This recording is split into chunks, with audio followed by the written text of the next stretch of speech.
Let's turn to the 12th chapter.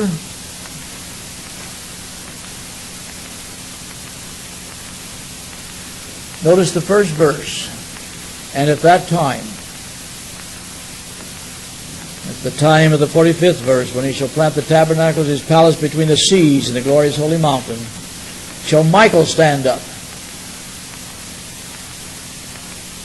Michael came in response to the prayer of Daniel and contended with the prince of Persia. Michael will stand up and contend with him who has come to reveal himself as God at Jerusalem, a false Messiah, and his vicegerent. Michael, every time the word is used and that description is given, is always emblematic of a great controversy. Check it out in Revelation 12. Check it out in Jude. Michael stands as the name of Christ in conflict with the enemy. Michael shall stand up. That great prince was standing for the children of thy people, and there shall be a time of trouble such as never was since there was a nation even to that same time. And at that time thy people shall be delivered, every one that shall be found written in the book. I confess that the very language of the middle of that verse, the time of trouble such as never was since there was a nation even that same time, is the very language that Jesus used and is at least quoted in Matthew concerning the eschatological discussion on the Mount of Olives. I can make no explanation as to why the parallelism is there, except that the times of the Middle Age persecution that came immediately, ended just a little before the great signs, very similar in extent and in nature as to this time of trouble that will be when Michael shall stand up, the time of Jacob's trouble. But it says, those shall be delivered who are found written in the book. It doesn't say books. It says book. And you know, because of our tradition and our adherence to tradition, we have not studied the scriptural picture of these books and book.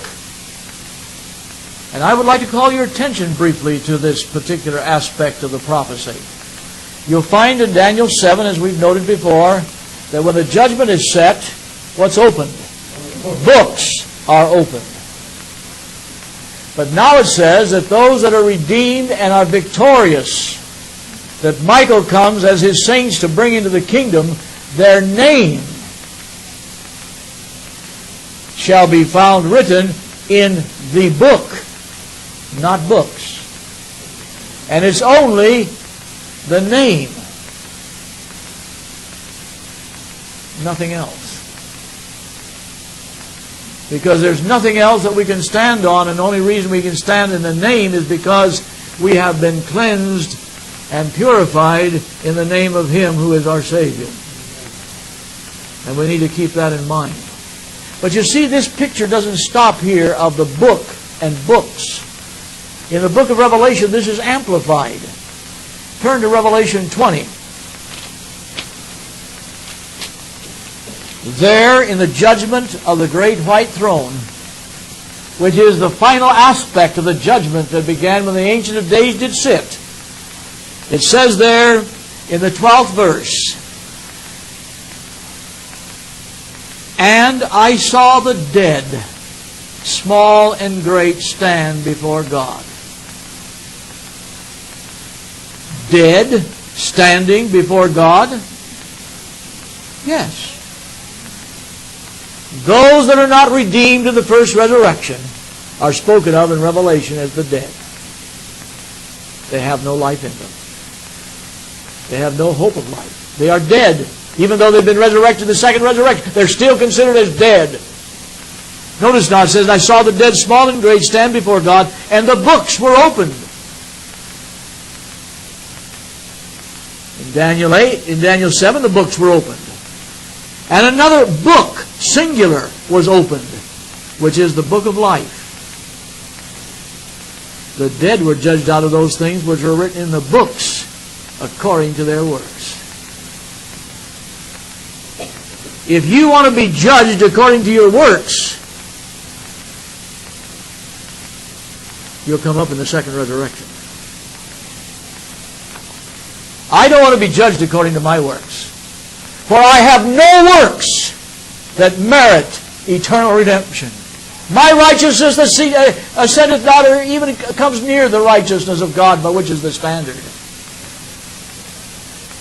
It says that He has appointed a day in which He will judge the world by that man whom He hath appointed, in that He raised Him from the dead. If I am hid in Christ, I am judged by Christ, before the judgment seat of Christ. And knowing that my works are not sufficient, or never can attain, because of His grace and merit, my name is kept in the book, the Lamb's book of life. And that's all. Friend, on the other side, there will not be a single testimony, there will not be a single glory in a single work that I have done.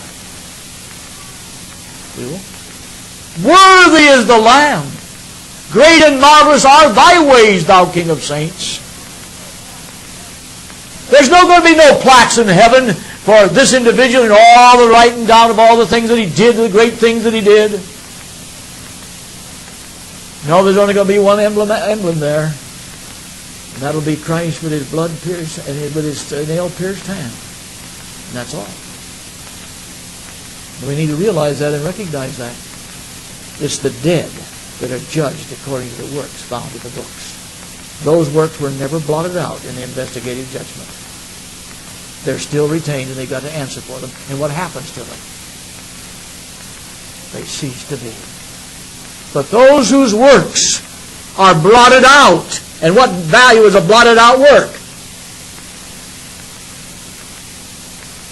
Their names are put in the Lamb's book of life. And we need to understand this relationship between Daniel and Revelation and the judgment, and figure out where we're going to be, and realizing that all the works that we can do, they count little.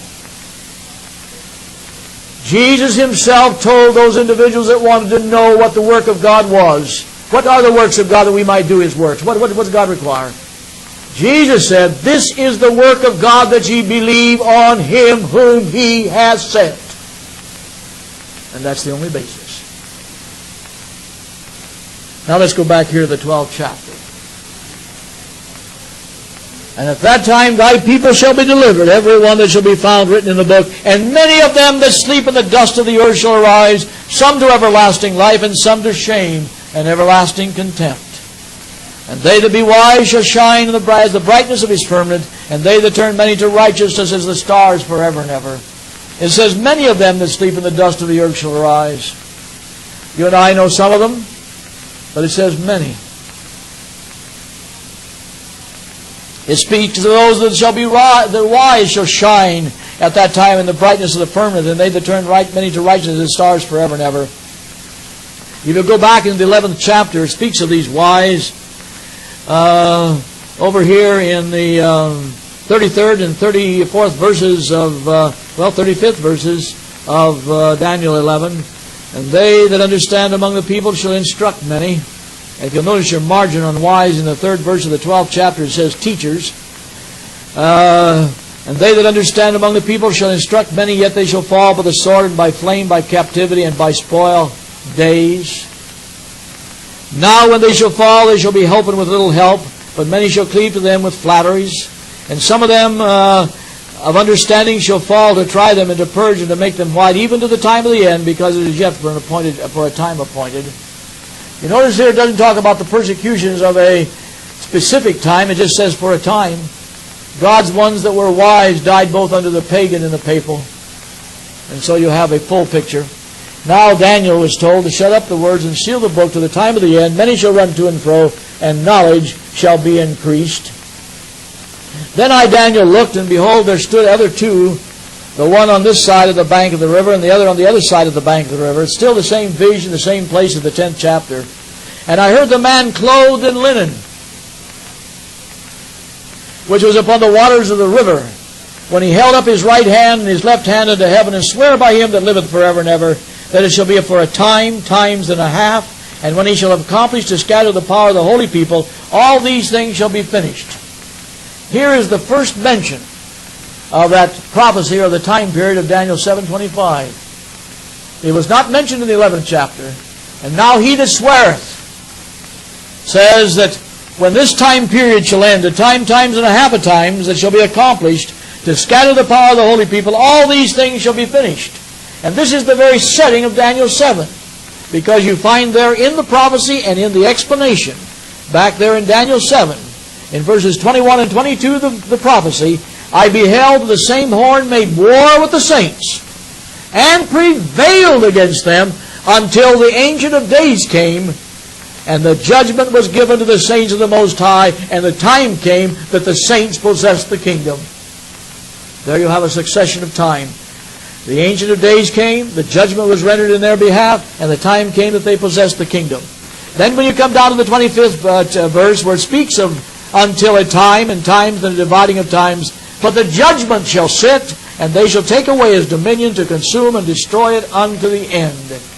And so this voice that stands, this man clothed in linen, is looking forward to the time when it's past, time, times, and a half a time, until the judgment shall sit and take away his dominion.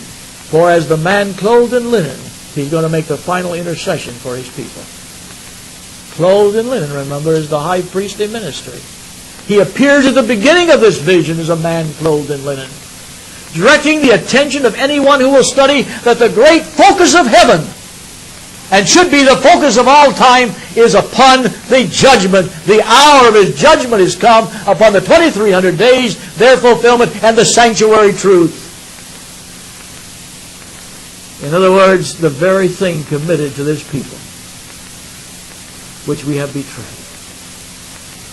Heaven's interest is in the judgment, when the power of evil, which the forces of evil have been contending with. The great conflict is a long time. The conflict of the ages. And now this one standing there is looking to the time when that conflict will be over. Would to God that we would have the same longing in our heart for the conflict to end that he has. And this is the focus, the emphasis. And he says, and I heard, but I understood not. Then said I, O my Lord, what shall be the end of these things? And he said, go thy way, Daniel, for the words are closed and sealed to the time of the end. Many shall be purified and made white and tried, but the wickedly shall do wickedly, and none of the wicked shall understand, but the wise shall understand. Interestingly, this verse has echoes of Revelation 22. Is it 22:14? Let me just quickly find Revelation 22.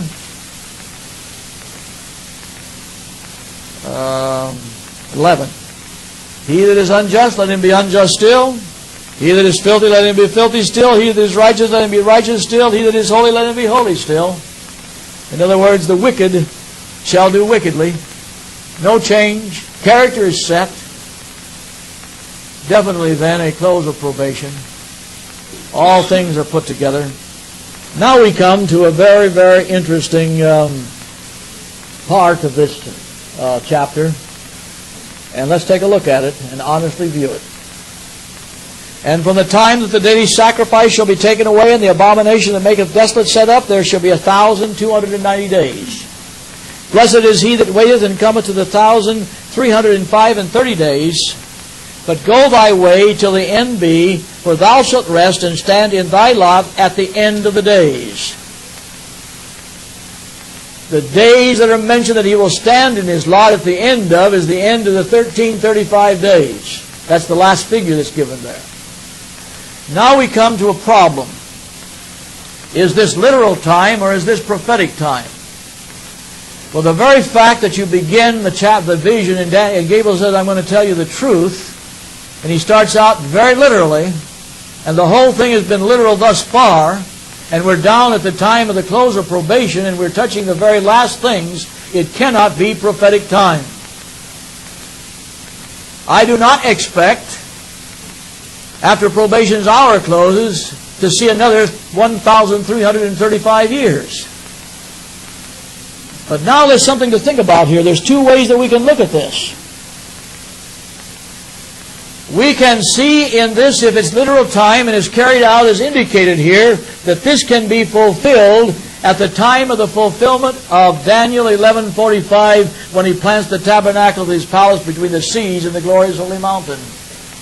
For if the abomination of desolation is the papacy, which is the second phase of the nondescript beast and so forth, your first phase, pagan Rome, as an abomination of desolation, also stood in the holy place in 70 A.D. Thus the papal phase in the fulfillment of Daniel 11:45 would stand in the holy place and thus fulfill that same specification. Now this is one aspect of looking at it. We then could conclude, if that be the case, notice I'm saying if. I'm not dogmatic, I'm not speaking ex cathedra, I'm only suggesting that if this be the case, the time elements that are given here in these verses could be the lapse between 11:45 and 12:1.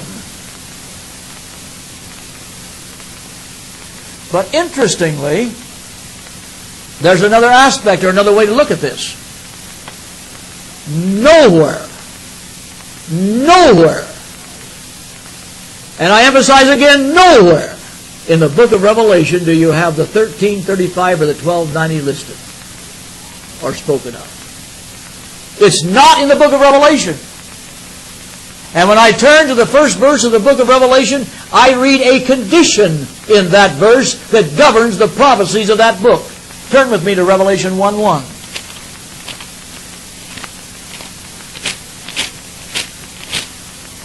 The revelation of Jesus Christ, which God gave unto him to show unto his servants things which must shortly come to pass. And he sent and signified it by his angel unto his servant John. The book of Revelation contains only that which must come to pass. Indicative of the fact that there may be things that had been anticipated that due to certain changes would be altered, and only that which God has chosen now to fulfill will take place. Therefore we cannot add nor subtract from that which is given in the book of Revelation, lest we have added to us the plagues or our name taken out of the book. Now, what could this mean then, as far as the picture is concerned, and why not there? In fact, you have the 1260 days there.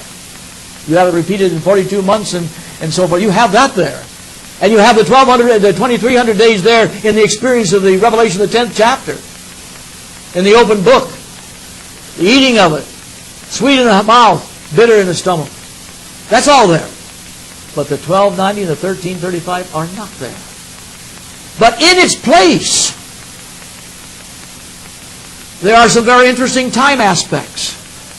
Remember now, if the picture is as the picture is indicated here, and we're down here to the very time of the close of probation and the final acts, then we are at the time of the fulfillment of Revelation 17 in parallel. Notice the time elements in Revelation 17 and 18.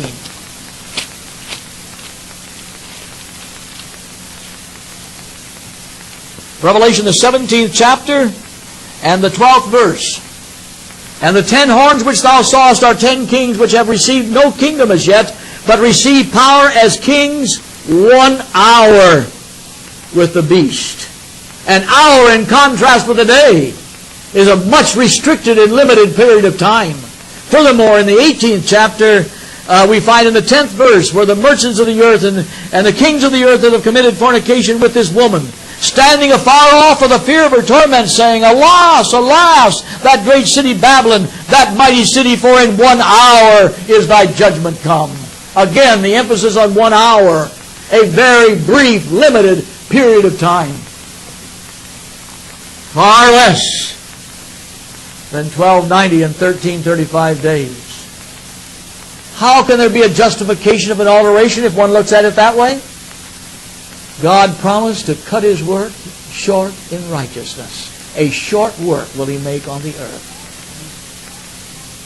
And we need to also take into account that as far as God's dealings are concerned with ancient Israel, there was an altering of the divine purpose in the sense of ancient Israel. And those things of that particular period of the wilderness were written for our admonition, upon whom the ends of the world are come, and that we can expect at this hour an altering of the divine purpose. And therefore, if God intends to cut it short, I have no objection that that time of trouble be reduced mightily.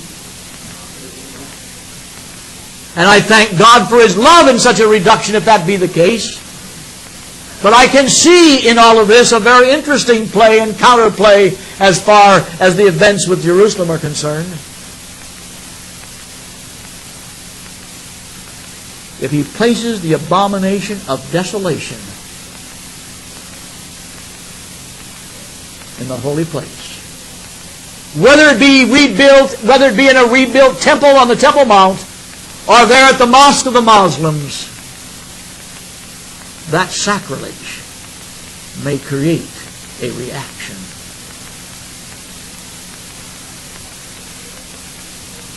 Another possibility is that Israel will become very stubborn in their attitude toward Jerusalem. And they have definitely said they will not, under any circumstances, compromise that issue. What would happen then if the forces of the nations of the world would remove Israel from that place? You see, there's a lot of factors involved in this that absolutely can stun our thinking and our mind. But whatever the situation is, we find that as far as the picture is, that it has to do with the very last times, the very last things. And if the rapidity of Revelation 17, it becomes the actuality, and it says it must come to pass. When we see these final events, how much time are you going to have to get ready? Can you alter the habits of your life today in 15 days? For that's a prophetic hour.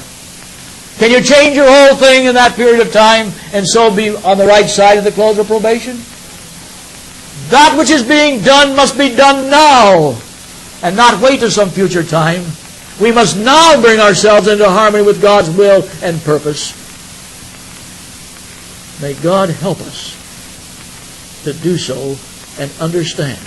In fact, the real emphasis as far as the book of Daniel is concerned is not the construction of a time chart built around so many literal days and something's going to happen here and right down the line and become so absorbed in a time chart that we forget all about what the wise are to be as teachers, turning to righteousness, and the only way we can find the righteousness adequate for the hour is in the final atonement.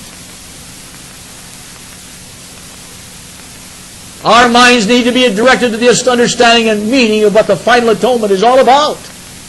And that should be the emphasis, and that involves the study of Leviticus 16 that we did here. That involves a lot of things. It's going to involve a lot of altering of our thinking in order to become in harmony with God. The book of Daniel speaks to this hour. If it were better understood, there would be a revival in our own hearts and lives that would follow among those who really want the truth and will profess the truth. So may God help us to that end, is my prayer as I close this book.